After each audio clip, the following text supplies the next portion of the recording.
Hello दोस्तों, मेरे channel पर आपका स्वागत है। दोस्तों, एक प्रधानमंत्री पीएम के आर्थिक सलाहकार ने सरकार को चेतावनी दिया है कि 8वां वेतन आयोग में 9 लाख करोड़ का बजट होने का अनुमान है, जिस पर सरकार की सबसे ज़्यादा आर्थिक बोझ हो सकती है। इसलिए पीएम के आर्थिक सलाहकार श्री नीलकंठ ने प्रधानमंत्री को और इसके बाद केंद्र सरकार को सलाह बताया है कि 9 लाख करोड़ का आर्थिक ज़्यादा बोझ होगा, जिस पर गवर्नमेंट का सबसे ज़्यादा बोझ भारी पड़ेगा। तो दोस्तों, इसके बारे में सारी जानकारी दूंगा। प्लीज़ आप मेरे चैनल पर बने रहें। यदि अच्छा लगा तो लाइक कीजिएगा और चैनल को सब्सक्राइब कीजिएगा। तो दोस्तों, अब शुरू करने जा रहे हैं 9 लाख करोड़ का बजट 8-7C में। और पीएम का आर्थिक सलाहकार ने सरकार को चेतावनी दिया है। और दूसरा मैं बताऊंगा खुशखबरी, 100% फ़ायदा, पेंशनर्स हुए खुश। और कन्फर्म 100% 69 लाख पेंशनर को फ़ायदा मिलेगा। संसद से आया जवाब। इन दोनों के बारे में आपको जानकारी दूंगा, तो प्लीज़ चैनल पर बने रहेंगे, स्किप मत कीजिएगा और शुरू से लेकर लास्ट तक आप वीडियो देखिएगा, तभी आपको पूरी जानकारी मिलेगी। तो दोस्तों, मैं शुरू करने जा रहा हूं कि नीलकंठ पीएम का आर्थिक सलाहकार है, सरकार को चेतावनी दिया है कि 9 लाख करोड़ का बजट होगा 8वां वेतन आयोग में। इससे यदि ज़्यादा करने पर फिर आर्थिक स्थिति दयनीय हो जाएगी, डमाडोल हो जाएगी आर्थिक कंडीशन देश की। इसलिए 9 लाख करोड़ का बोझ पड़ेगा, आर्थिक बोझ होगा। इससे ज़्यादा सरकार तो 9 लाख करोड़ का दायरे में रहकर ही 8वां वेतन आयोग काम करेगी। जो पीएम के आर्थिक सलाहकार नीलकंठ है, उन्हें सरकार को चेतावनी दिया है, क्योंकि इस बार अच्छी खासी 8वां वेतन आयोग में केंद्र सरकार के कर्मचारी और पेंशनर्स और फैमिली पेंशनर को पे और पेंशन में बढ़ोतरी होगी। तो ये सारे इकोनॉमिस्ट अनुमान लगाया है कि इतनी परसेंट 30 से लेकर 35% तक की बढ़ोतरी हो सकती है। तो यदि इतनी बढ़ोतरी सरकार करेगी तो कितना बोझ पड़ेगा, कितना लाख का खर्च आएगा सरकार के ऊपर। तो इसलिए पहली चेतावनी दे दिया है कि इसको 9 लाख करोड़ का बजट का बोझ पड़ेगा। इसके दायरे में रह कर के ही 8वां वेतन आयोग काम करेगी, सरकार भी काम करेगी।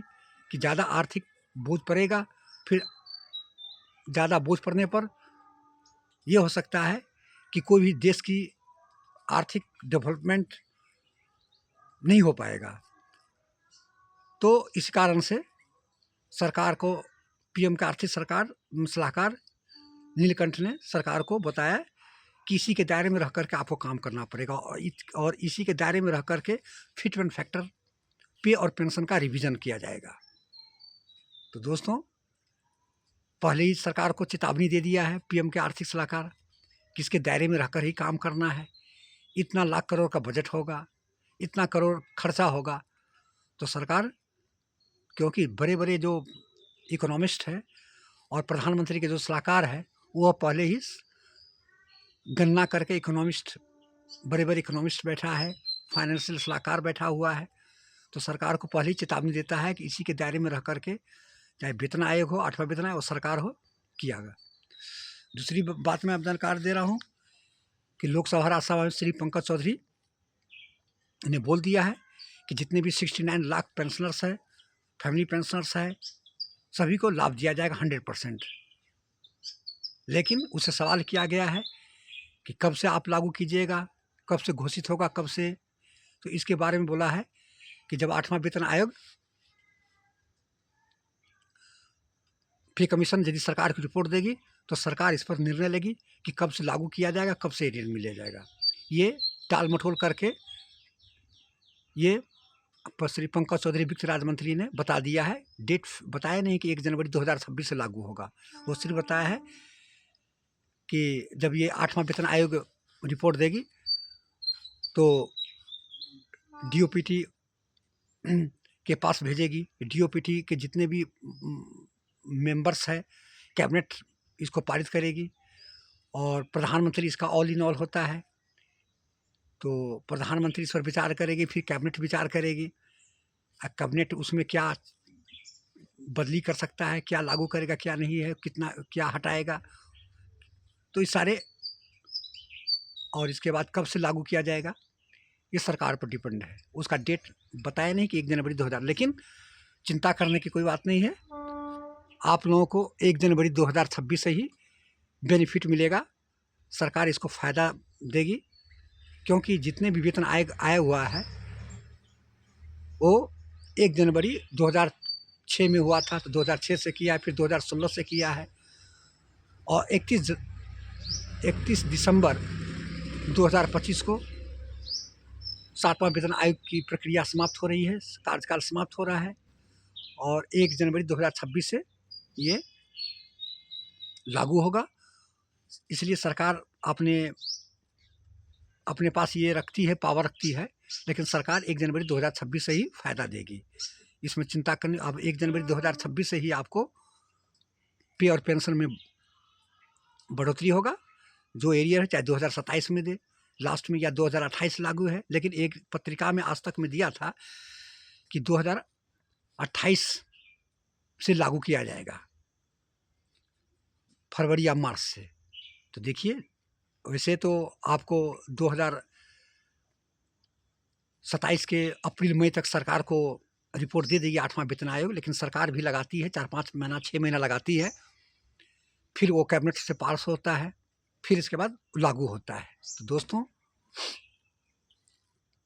कैसा लगा? यदि अच्छा लगा तो आप लाइक कीजिएगा, सब्सक्राइब कीजिएगा, कमेंट भी कीजिएगा कि क्या सरकार 1 जनवरी 2026 से लागू करेगी या नहीं करेगी, कि कब से एरियर दिया जाएगा, इसके बारे में आप कीजिए कमेंट। तो हम आपको कमेंट का जवाब देंगे। अभी ठंड का मौसम है, इसीलिए अभी शीतकालीन अधिवेशन अभी चलेगा, और उसमें अभी और प्रश्न किया जाएगा 8वें वेतन आयोग के बारे में। तो जैसे ही नई अपडेट जो आएगी सरकार, तो ऐसे आपको हम जानकारी देंगे। जय हिंद, जय भारत, थैंक यू।